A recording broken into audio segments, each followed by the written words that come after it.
संसद भवन में पहुंच के पप्पू यादव ने कई ऐसे मुद्दे उठाए जिसका जवाब रेल मंत्री के पास नहीं था। संसद भवन में पप्पू यादव गरज रहे थे और रेल मंत्री चुपचाप उन्हें सुनने को मजबूर थे। क्या कुछ बोला है पप्पू यादव ने, कौन कौन से मुद्दे को उठाया है, ये जब आप जानेंगे तो आप भी खुशी से झूम उठेंगे। उनके मुद्दे जो हैं वो हर एक बिहारी के मुद्दे हैं। क्या है उनका मुद्दा और क्यों चुपचाप सुनते रह गए रेल मंत्री, सब पूरी जानकारी से हम आपको रूबरू कराएंगे। लेकिन उससे पहले, मेरा नाम है रजत और आप देख रहे हैं जनता जंक्शन। पप्पू यादव जो अपने काम के लिए जाने जाते हैं और पूरे देश में उनके कार्यकाल को देखा जाता है, जिस तरीके से वो काम करते हैं अपने क्षेत्र में, वो एक उदाहरण प्रस्तुत करता है कि एक सांसद अपने क्षेत्र में क्या कुछ कर सकता है। और फिर अपने क्षेत्र में भ्रमण को लेके हो, अपने क्षेत्र के मुद्दे को उठाने को लेके हो, या फिर संसद भवन में उन्हीं मुद्दों का आवाज बनने को लेकर हो, पप्पू यादव हर जगह एकदम खड़े दिखाई देते हैं। और इस बार भी वो खड़े दिखाई दिए जब रेलवे के ऊपर बोल रहे थे, गरज रहे थे पप्पू यादव, और रेल मंत्री चुपचाप उसे सुनने को मजबूर थे। उनके पास कोई ऑप्शन नहीं था और ना ही पप्पू यादव के सवालों का जवाब था। पप्पू यादव ने सबसे पहले यह पूछा कि 10 सालों में मात्र 5000 ही वैकेंसी क्यों निकाली गई, और वो भी 5000 वैकेंसी निकाली गई। रेलवे में अभी और भी पद खाली हैं, लेकिन उसके ऊपर वैकेंसी क्यों नहीं निकाली जा रही है। मतलब रोजगार को लेकर उन्होंने एक मुद्दा बनाया।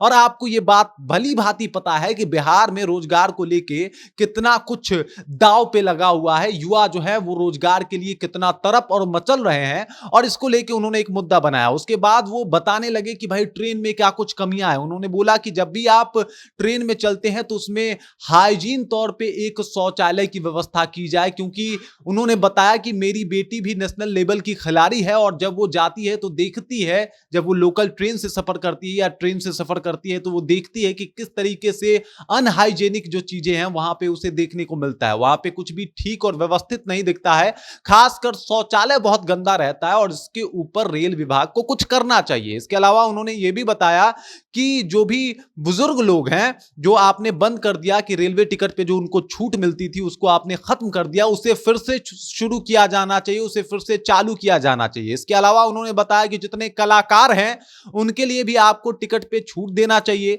खिलाड़ियों के लिए भी आपको टिकट पे छूट देना चाहिए, और ऐसा आप कीजिए क्योंकि इनकी आवश्यकता है। इसके अलावा उन्होंने उन परीक्षार्थियों का भी दर्द वहां पे सुनाया जो एग्जाम देने जाते हैं और पूरा टिकट पैसा जो है उनको भरना पड़ता है। उनके लिए बोला कि कम से कम 75% का छूट तो रेलवे को देना ही चाहिए उनके लिए। और ये सारे मुद्दे को पप्पू यादव बता रहे थे। पप्पू यादव संसद भवन में गरज रहे थे और चुपचाप रेलवे मिनिस्टर उनको सुन रहे थे। उनके पास पप्पू यादव के सवालों का कुछ खास जवाब था नहीं। पप्पू यादव ने रेलवे को लेके, रेलवे में हो रही जो लेट लतीफी है उसको लेके, स्टेशन को लेके, स्टेशन में जो वेटिंग रूम होते हैं उन सबको लेके बड़ा मुद्दा बनाया, बहुत सारी बातें की, और जो रेल मंत्री थे उनके पास इसका जवाब नहीं था। जवाब होता भी कैसे, क्योंकि वाकई रेल में ये सारी कमियां देखने को मिलती है। आप भी जब जाते होंगे तो शौचालय गंदा मिलता होगा, कई बार ट्रेन गंदी मिलती होगी, कई बार स्टेशन गंदा मिलता होगा,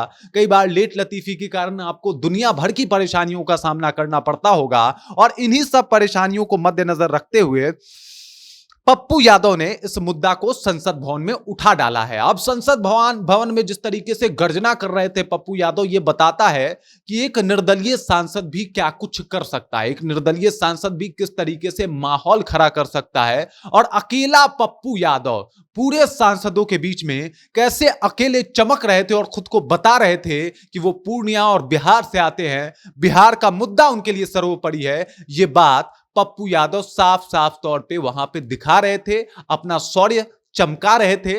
और जहां तक पप्पू यादव की बात है, तो एक छोटे से किसी के शादी के समारोह में जाने से लेकर किसी के बरखी के समारोह में जाना तक, या फिर पूर्णिया में कोई खास ऐसा मुद्दा हो, वहां पे पूर्णिया में अगर कुछ बेसिक जरूरतें हो, वहां पे डीएम ऑफिस से लेके रेलवे स्टेशन तक, हर जगह पे पप्पू यादव आपको सजग दिखाई देंगे। और डे वन से, जब वो सांसद बने उसके डे वन से ही उन्होंने ये सारे काम को करना शुरू कर दिया।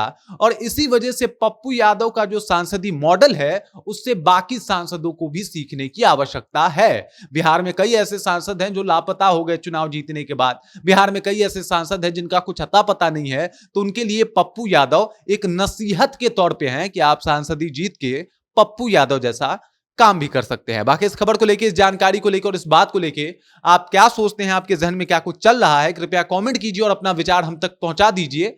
बाकी आप देख रहे हैं जनता जंक्शन और मेरा नाम रजत है।